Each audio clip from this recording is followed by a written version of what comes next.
Welcome to the Real Estate Investing Podcast, where we help you unlock your potential freedom through land investing, real estate investing, and entrepreneurship. Hey everyone, this is episode 102 of the Real Estate Investing Podcast discussing the power of cash during a recession. I'm your host, Daniel Apke, joined again by my brother and business partner, Ron Apke. Before we get into the show, let's go over a question from one of our featured members in our Discord community. Question today is from Isaac. Isaac asked, quick question for anyone who's had experience with perk issues. I've had a few accepted offers on properties in residential areas that have not passed perk test in the past. They're all right next to houses that must either have a perkable land or have figured out other solutions, low pressure systems, other alternatives, etc. I've had agents tell me that the parcels wouldn't be worth much if they didn't perk, but I've gotten them under contract for good price, so I don't want the opportunity to go to waste if there's something that I can do. I'm looking to have a soil scientist go out and check on one of the lots soon. Any suggestion from this type of situation? For me personally, Dan, like we talked about it in our last episode on like setting goals for 2023. And one of the things we talked about was focusing on things that work. For us personally, I would just throw this away really fast, honestly. There's a reason they're trying to sell it to you cheap. It's a failed perk test. Like you can dig and find some stuff out. Maybe you can make a little bit of money. But at the end of the day, a septic system for a failed perk is going to cost a ton of money. It's going to scare off a lot of buyers because you're going to have to disclose that to every single buyer that there's a failed perk test. Maybe you got to approve for some kind of alternative that costs triple the amount of money. For me personally, focusing on things that are working, focusing on things that make me money, I would not do this deal. I wouldn't really put much time or effort into it. I'm not saying everyone is in the same position with that, but I know what I could do with my time opposed to looking into this deal. So that's just me personally. And if you're doing things the way we do it, that's what I would suggest. And guys, for you who don't know, a perk test is a soil test to make sure you can build and put a septic, which is pretty much a sewage system for areas of the country that don't have sewage. So you can put sewage and plumbing on your property and dig under it. That's what a perk test is. It's making sure that that it's a buildable lot. So if it doesn't pass a perk test, that means the soil did not pass a perk test, which means there's multiple different ways they do this, but pretty much they're testing the soil and how it absorbs water and see if it can be a buildable soil. So if it fails a perk test, it makes it difficult to put a septic tank on it, which makes it difficult to build a lot, which shoos off a lot of buyers. So if it actually failed a perk test, I would not pursue that deal, like Ron's saying, if it failed. But he said it has not passed a perk. So I assume he's saying it failed, right, Ron? I based on it because I remember this conversation in Discord, and I'm almost sure that it was a failed perk test, and that's probably why the guy's selling as well. Yeah, I wouldn't pursue this. If it's a failed perk test, it's a failed perk test. It's not worth it. There's so many different deals out there. But let's get into the show, Ron. The power of cash for your land investing career and your land investing business. Why is cash so much more valuable now, Ron? This is a big topic. You know, when we were looking to buy houses and rental units and multifamilies 12 months ago, Ron, we were getting laughed at by trying to go in with a loan. Now look at it. Like I go in with a Exactly. loan and there's buying power now. There definitely is buying power now. And in the simplest of terms, cash is more valuable because interest rates are double, triple what they were 12, 18 months ago. So as interest rates, the borrowing money is more expensive, which means your cash is so much more valuable if you have it. So, I mean, in the simplest of terms, it costs more money for someone to get money from a bank, which makes anyone who has money outside of a bank more valuable. And that's what's causing real estate prices to drop in some areas or at least stop going up.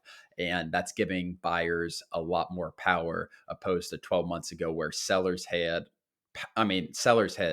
they could sell anything, Daniel, honestly. Any type of house would sell so darn fast. And it's flipping And without a land. doubt. Any property, yeah. Like the sellers had all the power 12, 18 months ago, and it's flipping and I think it's on the buyer's side now, to be honest, in a lot of markets. It definitely is. Oh yeah, you see these properties. I saw I think it was an inventory trend and you can see it just inventory diving down during COVID, right? Gets to rock bottom. There's only a few properties on the market and then it starts creeping back up and creeping back up. And now it's actually pretty close to where it was. So it's not crazy off. It's just pretty normal right now with inventory levels, at least in most markets. If you're connecting this peak over here where we currently are to the other peak. It's really really close, but it's trending up still. And the reason, Ron, for that, like cash is so much more valuable now, is because one, buyers are getting more pessimistic going into a recession, right? So people are more timid with their money. People, when entering a recession, are worried about their jobs. They're worried about, interest rates are going up right now. That's another huge thing driving this, Ron. Obviously, cash is going to be more usable at 2.5% than at 8%, Ron. Like there's just going to be more cash floating around when you can get it at 2%. You think everyone's going to be running to the bank when it's 8%, 8.5, 10% coming up? No, it flips the switch. People run to the bank when it's 2.53%, try to use all the cash they possibly can, get out of it, refinance all their stuff, use any cash that they possibly can, buy stuff, buy cars, buy everything. But now as things keep tricking up, that's the main driving force behind the cash power, on. Yeah, and over the last couple of years or last 24 months, I guess everyone's like, not these last 6 months, 8 months, 10 months, whatever it is. But everyone's saying like you're crazy for keeping money in the bank, whatever it is. Inflation's 5, 6%. You're crazy. You're losing money by holding in the bank. And now those people have all the power. The people who kept whatever 20% of their net worth, 30% of their net worth in the bank, they can do so much with that money, and it's so valuable to have a portion of your net worth in the bank so you can make moves in times like these when cash is extremely valuable, because interest rates are going to drop, real estate prices are going to go back up. I don't think they're done going down. They're definitely not done going down in my opinion, but they're going to go back up eventually. And if you get the right deals, or we're going to go into the deal part of it here next, but if you get the right deals, like that cash that you've been holding over the last 24 months when people told you it was stupid to hold that cash, you can get the quality of deals you can get is unreal, Dan. Exactly. And everyone, if you guys are getting any value out of this, or it's really our mission to spread freedom and keeping this free of ads and just free to anyone who wants to learn more about investing, real estate, and land investing, please share this with someone who else can benefit. That's all we're asking. This is free of charge, free of ads, free of everything. If you could just share it with a couple people who you think would benefit, we'd really, really appreciate that. But Ron, let's get into just being pickier with your deals, buying better deals for less money. That's a huge part of it, because we keep seeing over and over and over again, good deals sell, good land sells, good real estate sells. The ones that get stuck on the market have defects, they're skinny, there's something wrong with the shape, there's wetlands, whatever it is. Be pickier with your deals. They sell very, very fast. Good land will always sell, I think, Ron.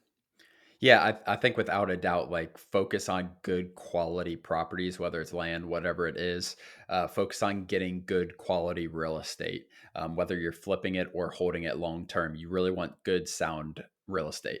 Um, Going into that, when you're negotiating, you need to have a stopping point as well. Like you need to have a number before you start negotiating. Like I am not going above this number, period. Ideally, we don't even go that high, but here's my stopping point. And we do that all the time with land. When I talk to our salesperson, I'm like, I'm not going above $12,000 on this deal. It's probably worth 30, 28, $30,000. 12 is our top. I want to get this for 8 to 12. I know we offered 6. He's asking for 15. 12 is my absolute top. Let's try to get it lower than that. So having your top and not budging off that, sellers are going to agree more times than not when you're negotiating like that, because they want money, because they need money. People need money right now in the market, and having cash is extremely valuable, like we talked about in the first segment. So just have that stopping point and focus on really good deals. And on the flip side, Ron, just being able to negotiate down when things are wrong with the property, you have to get the price way, way down. You can't force deals anymore. It's not the same. I look back at some of the properties we bought in 2020, Ron, 2021, when the market was just everything was flying off and there was no inventory out there. It's crazy some of the things we sold and how fast we sold them. And I look back at that land, I'm like, that is just not good land. I can't believe we made that kind of money on that. That would not work today. You got to be pickier now than you were pickier a year or two ago. So be willing to negotiate down. I said that a lot lately. When you have reason to talk them down, it's a wetland, the shape's weird, whatever the situation is, you will be successful more times than not. So you got to make sure you're buying it on pennies on the dollar if there is something wrong with it, because you want that good land. You want the road frontage, square properties, dry, beautiful land that everyone's looking for. Focus on getting that one great deal, amazing deal, opposed to getting 2, 3 average or below average deals. Like that's my best advice for you, because you do not want to be holding land for 6, 8 months as the market goes down and you have that odd property that you're trying to sell. Whatever, that wetland property that odd shape that doesn't make any sense to buyers. So there are a limited amount of buyers. Focus on that one great deal, getting that great land for a solid price, and you're going to still be able to flip it in 1 or 2 weeks. Like the market is still advantageous to people selling good properties. Like that is the thing. If it's a good property, whether you're selling a great piece of land, quality piece of land in a decent to good area, or you're selling that one quad or one duplex in an area that doesn't have any other multifamilies or something like that. So focus on purchasing those good properties. That's the best advice I can give you. Right. So we're talking about having cash, Ron, and how powerful your cash is. But what to do if you don't have a surplus of cash, and vice versa. Even if you do have a lot of cash, how to put it to work. Maybe you only have so many deals you're buying, Ron. So let's talk about those two scenarios: not having a surplus of cash, so being tighter on funds, and what to do, and having a ton of cash. Okay, so not having cash first is without a doubt you need to become really good at finding deals. There is money out there in our group and other real estate groups. There is a ton of money out there to fund good deals. We'll happily fund your deal if you bring us a great deal that you think we can flip fast. So, I mean, that is the main point of it, Daniel. If you're trying to get into real estate, you have little money, you need to find a way to make or to get really good deals, no matter what kind of real estate it is. Being being an expert at getting good deals is just as valuable as having cash. I agree. So being able to acquire properties very, very well, and then going and sourcing, that brings up the whole point. You got to build deal funding relationships. That's very, very important. You don't have cash, you need people that have cash. Build those relationships. As money gets tighter, yes, there's a lot of money out there, but investors get tighter too. I'm not going to say like we look at deals differently. The things we just talked about on how we want better land, now we're looking at deals more strictly than we were a year ago, I'd say, Ron. So that happens across the board. You have to build those relationships to scale this business. Get very good at acquiring properties and getting those properties under contracts. Bring it to us and other funders, build those relationships, sell them quick, repeat, right? You need 2, 3, 4, 5 really, really, really solid deal funders, because if you have $1 million worth of property to buy, Ron, all this month, like it's going to be rare that you can get that all from one investor. You're going to need to source, spread your risk, really build multiple good relationships. And it's never too early to build those relationships. If you're just starting out, go into our Discord, start private messaging people who you know fund deals, get networking, set up calls. That's what we did at first, Ron. We were really trying to find good money to work with someone who we can trust and build a long-term relationship. And we're still working with those same people because of that, Ron. Oh, without a doubt, it is for you. Like, if even if you become really good at finding deals, if you don't have those relationships or you've lost trust with some of those relationships, it's going to be really hard to make those purchases happen because there are fewer people with cash right now than there were 12 months ago. So build those relationships, build trust. Um, do extra work for them, like in terms of like updating them on properties that they're funding, whatever it is, really go above and beyond with that relationship. And for one, it's going to build that relationship. For two, their money is probably going to be cheaper the next time, 2 times from now. As you service them and get them returns, they're going to be cheaper. At least you can have the leverage to negotiate to get cheaper with them for the next property, and you can make more money, hopefully, make a bigger split.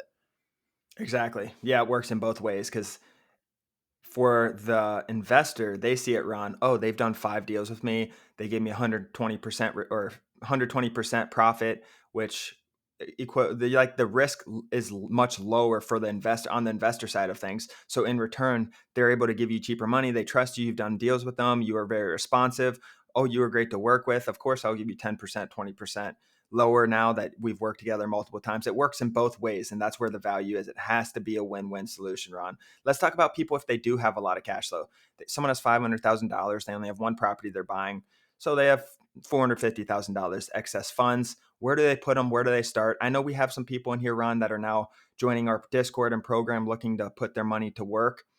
First, the first advice I would have for someone looking to do that, Ron, is definitely get familiar with land. Don't just come in and start handing your money out without knowing about land, because this stuff will sit for a long time. I've heard horror stories. We had one person come to us to help us sell his property that the funder, or he funded their property. It was up in Michigan or something, Ron.